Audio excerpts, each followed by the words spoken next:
In November of 1910, 9 men boarded a private train car in Hoboken, New Jersey, under cover of darkness. They used false names. They carried no business cards. They told no one where they were going. Senator Nelson Aldrich, the most powerful banking legislator in America, told his staff he was going duck hunting. They were not going duck hunting. They were going to Jekyll Island, Georgia, a private resort owned by a club whose members collectively controlled 1/6 of the world's entire wealth, to write in secret the document that would become the Federal Reserve Act of 1913. And the man who drafted most of that document, the man who actually put pen to paper, was Paul Warburg, a German Jewish immigrant, a partner at Kuhn, Loeb and Company, a man who had grown up inside one of the oldest and most disciplined financial families in Europe, a man who had studied, consciously or not, the same governance principles that the rabbis of the Talmud codified 1800 years before he was born. I'm going to tell you today what actually happened at Jekyll Island, who was actually there, what they actually built, and then I am going to show you the Talmudic architecture underneath all of it, because this is not a conspiracy theory, this is a governance lesson, and it is one of the most important ones you have never been taught. Let me be direct with you before I say another word. The framing of this video, 7 Jewish bankers, a Talmud pact, is dramatic. I know that. I use it deliberately because I want your attention and because the underlying truth is remarkable enough to earn that framing. But here is the historical reality. Of the 6 men who actually attended the Jekyll Island meeting, only 1 was Jewish. Paul Warburg. 1. Senator Aldrich was not Jewish. A. Piat Andrew, the Assistant Secretary of the Treasury, was not Jewish. Frank Vanderlip, President of National City Bank, was not Jewish.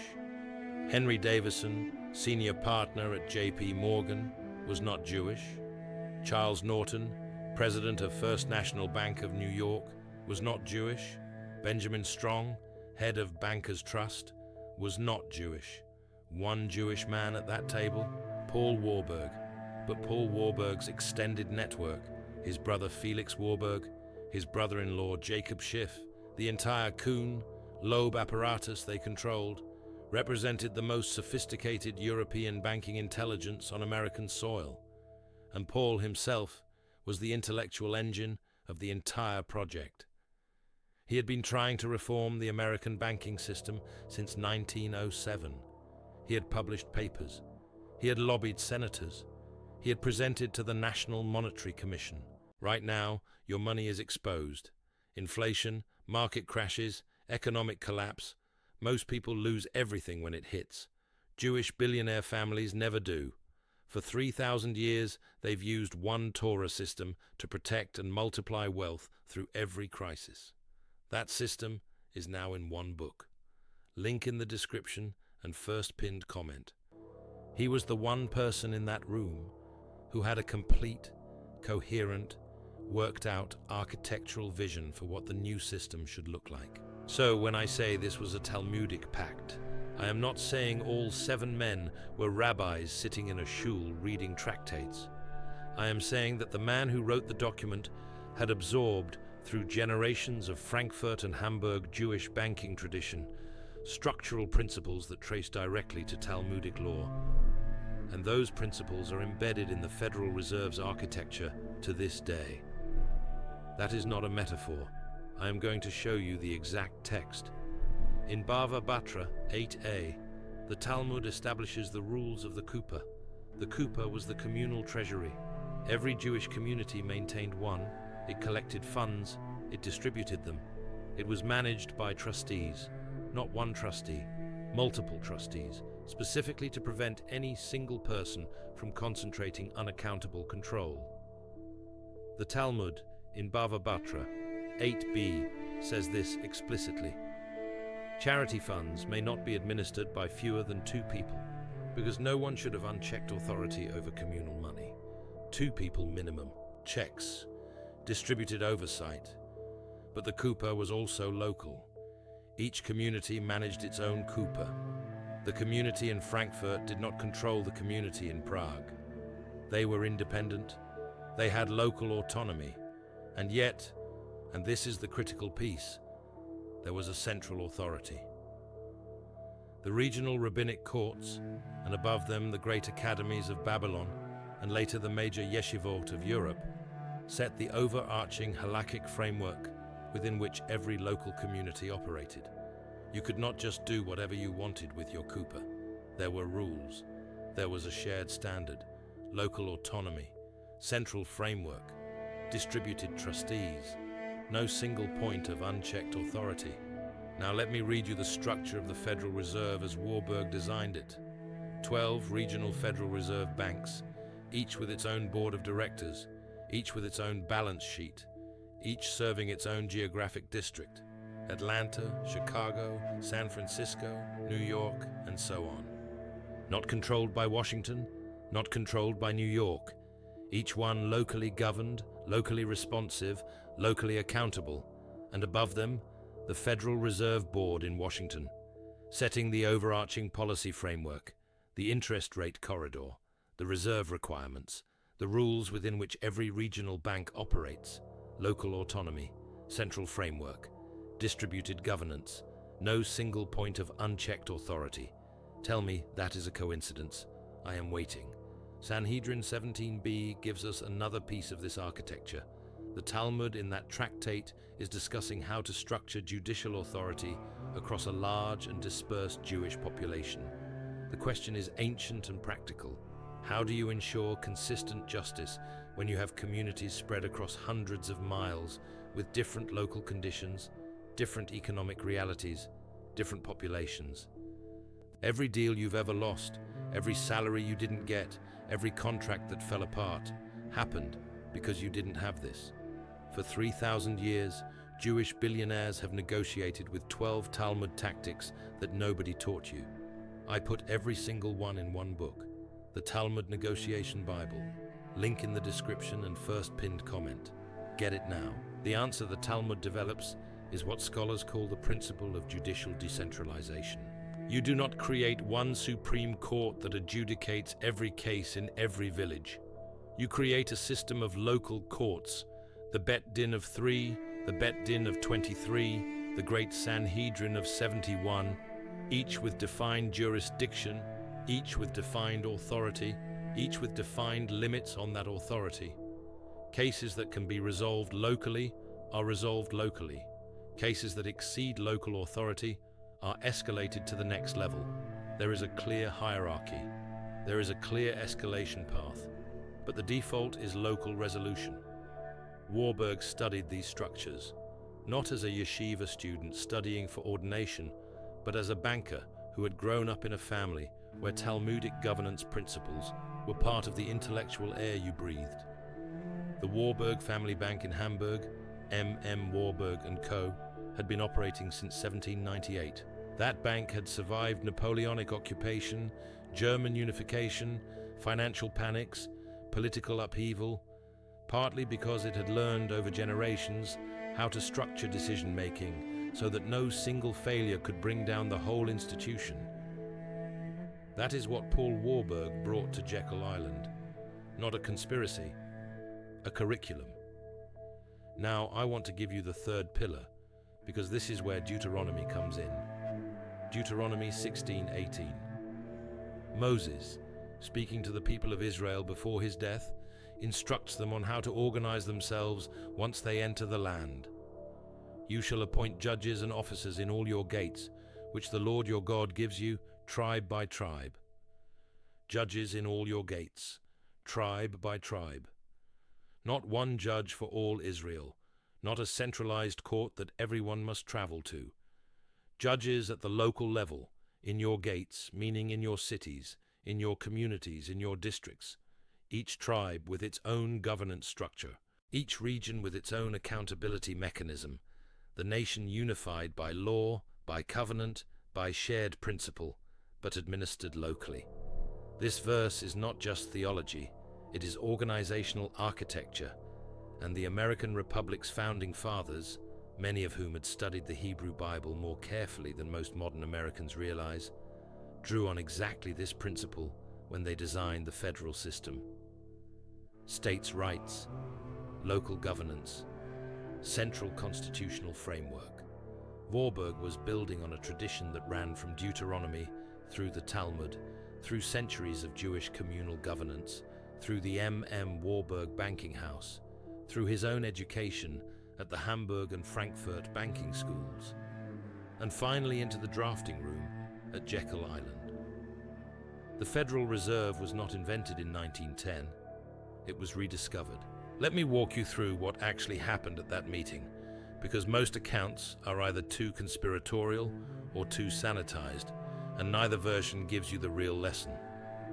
The group gathered at Jekyll Island for 9 days in November 1910. They worked in near total secrecy. Aldrich had the right instincts about what the American banking system needed. A lender of last resort, an elastic currency, a mechanism to prevent the kind of panic that had nearly destroyed the economy in 1907. But he did not have Warburg's structural sophistication. Vanderlip later wrote about it in his memoirs. He said the secrecy was necessary because if it had become known that a group of New York bankers had written the Federal Reserve Act, Congress would have killed it on principle. The American public in 1910 was deeply, viscerally suspicious of concentrated financial power. The ghost of Andrew Jackson's war against the Second Bank of the United States was still alive in the political culture, so they had to be careful. Not because they were doing something wrong, but because they were doing something that looked wrong to people who did not understand what they were building. That is itself a Talmudic lesson, by the way. The Talmud in Bava Kama 46a discusses the principle of Marit Ayin, the appearance of wrongdoing. A transaction can be entirely legal, entirely ethical, entirely beneficial, and still need to be structured with care because of how it will be perceived. You are not exempt from responsibility for appearances just because your intentions are pure.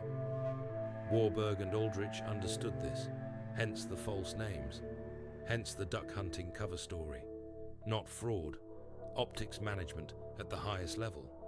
The document they produced at Jekyll Island went through several iterations before it became the Federal Reserve Act. Aldrich introduced his version first, and it was rejected, partly because it bore his name, and Aldrich was too closely identified with Wall Street interests. The Democrats, who won control of Congress in 1912, needed a version they could claim as a reform measure rather than a banking industry gift. Carter Glass of Virginia and H. Parker Willis rewrote much of the public-facing language. But the structural architecture, the 12 regional banks, the board in Washington, the distributed governance model, remained essentially what Warburg had drafted. Woodrow Wilson signed the Federal Reserve Act on December 23, 1913, 3 years after Jekyll Island. The Talmudic blueprint enacted into American law. Now I want to talk to you about why this matters for your business, not as history, as operating principle. If you run a business with more than one location, more than one department, more than one revenue stream, you are facing the exact same problem that Paul Warburg solved at Jekyll Island. How do you maintain central coherence without destroying local autonomy? How do you set standards without micromanaging?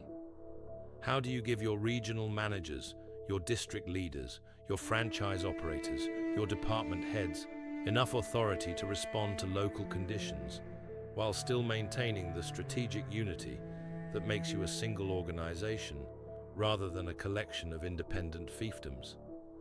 This is one of the hardest problems in organizational design, and most businesses fail at it in one of two directions. Direction 1, over-centralize. Everything runs through headquarters.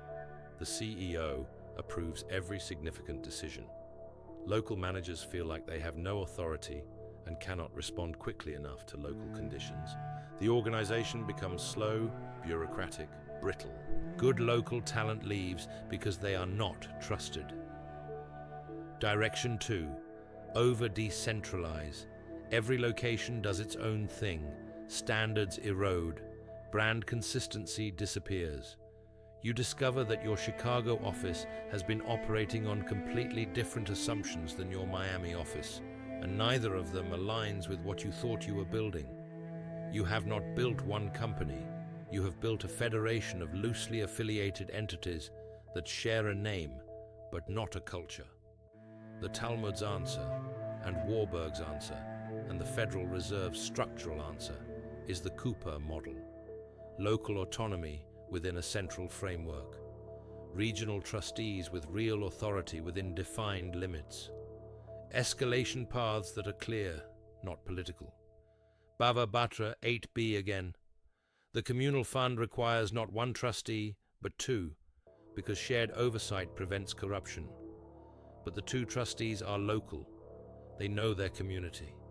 They are not overruled by the Babylonian Academy on every routine decision. How does this translate to your business right now? First, define what is non-negotiable at the central level. Brand standards, ethical minimums, pricing floors, financial reporting formats, the things that make you one organization rather than many. These are your Federal Reserve Board equivalents. They are not negotiable locally. Second, define what is deliberately local. Hiring decisions within budget, local marketing within brand guidelines, customer relationship management, operational scheduling. The things that only work well when the person closest to the ground is making the call. Third, and this is the piece most businesses skip, build the escalation protocol. When does a local decision become a central decision? What is the dollar threshold? What is the strategic significance threshold? What are the categories of decision that always require central review, not because local managers cannot be trusted, but because they have implications beyond the local level? If you do not build this protocol explicitly, it builds itself implicitly, and the implicit version is always worse than the explicit version. In the implicit version, escalation happens based on politics, relationships, and whoever is loudest. In the explicit version, it happens based on principled criteria that everyone agreed to in advance. The Federal Reserve has had this conversation in public for 113 years. The tension between the New York Fed and the Washington Board has never fully resolved, and that is probably correct. The tension itself is a feature, not a bug, because it prevents either side from accumulating unchecked authority. You want that tension in your organization too, not conflict for its own sake. The structural tension between local knowledge and central coherence held in productive balance. There is something else I want to address, because if I do not, someone in the comments will bring it up as though they have discovered something I am hiding. The Federal Reserve has been criticized from every direction since the day it was created. From the left, it has been called an engine of inequality, a private banking cartel that privatizes profit and socializes loss. From the right, it has been called an unconstitutional expansion of federal power, a tool of inflationary monetary debasement. From the conspiratorial fringe, it has been called a Jewish plot to control the global economy, a charge that is both historically inaccurate and morally repugnant. I'm not here to tell you the Federal Reserve is perfect. It is not. No human institution is. But the charge of a Jewish conspiracy requires you to ignore that 5 of the 6 men at Jekyll Island were not Jewish, that the act was written by Carter Glass and signed by Woodrow Wilson, that the institution has been led overwhelmingly by non-Jewish figures throughout most of its history, and that accusing one man, Paul Warburg, of singular conspiratorial agency because of his ethnicity is exactly the kind of historical lie that I will not allow to stand unchallenged in my name or on my platform. Warburg was a brilliant banker and a sophisticated institutional designer. His Jewish background gave him access to an intellectual tradition of communal governance that was genuinely useful to what he was trying to build. That is the honest version. That is the version I respect enough to tell you. The conspiracy version is lazy. it is also wrong. And the Torah has a name for spreading false information that damages reputations: lashon hara, evil speech. It is one of the most serious prohibitions in Jewish law. I am not going to commit lashon hara about Paul Warburg, even to make a dramatic video.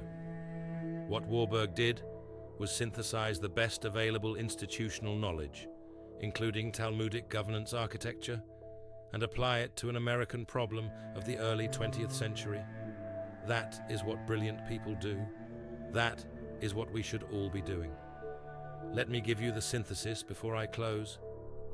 The Jekyll Island meeting of 1910 produced the blueprint for the Federal Reserve Act of 1913. The key intellectual contribution came from Paul Warburg, a German Jewish banker trained in the European banking tradition that had absorbed over centuries the structural governance principles embedded in Talmudic law. Those principles: distributed authority, local autonomy within a central framework, multiple trustees rather than single points of control, clear escalation protocols, are not ancient history. They are the operating system of every functional large organization on Earth, whether the people running those organizations know where the principles came from or not. You now know where they came from. The question is whether you are going to use that knowledge. Because here is what most business owners do wrong. They think governance is a problem for big companies. They think structure is something you build when you are large enough to need it. They delay the Cooper conversation until they are already in crisis, until the Chicago manager and the Miami manager are in open conflict, until the brand standards have eroded past the point of easy repair, until the escalation protocols have to be invented under pressure rather than designed in calm. The Talmud did not design the Cooper system for large established communities. It designed it for Jewish communities that were small, fragile, dispersed, and operating under hostile conditions. The structure was built early, deliberately, and maintained rigorously. Not because the community was large enough to need it, but because the structure itself was what allowed the community to grow. Build the structure before you need it. That is the lesson. 12 regional banks were not an afterthought. They were the architecture. And the architecture was Talmudic before it was American. Paul Warburg spent 3 years getting that architecture accepted, modified, compromised, and finally signed into law. He did not get everything he wanted. The American political system is not the Babylonian Academy. It makes things messier, slower, and less elegant than a pure institutional designer would prefer. But the core held. The distributed governance model survived. The Federal Reserve that emerged in December 1913 was recognizably the Cooper model that Bava Batra 8a describes, adapted for a continental economy of 100 million people. That is remarkable. That deserves your attention. Tomorrow, I'm going to tell you about the letter Albert Einstein wrote to President Roosevelt in August 1939, and the Talmud principle Einstein cited that quietly authorized the funding of the Manhattan Project. Einstein was not a banker, he was a physicist, but the principle he invoked, the obligation to act in advance of danger rooted in a specific passage of Talmudic law, is one of the most powerful and most misunderstood principles in the entire tradition. And the consequences of that letter changed the world. The Torah is not just a holy book, it is the oldest, most tested business manual in human history. And now you have one more page of it. Subscribe so you do not miss tomorrow.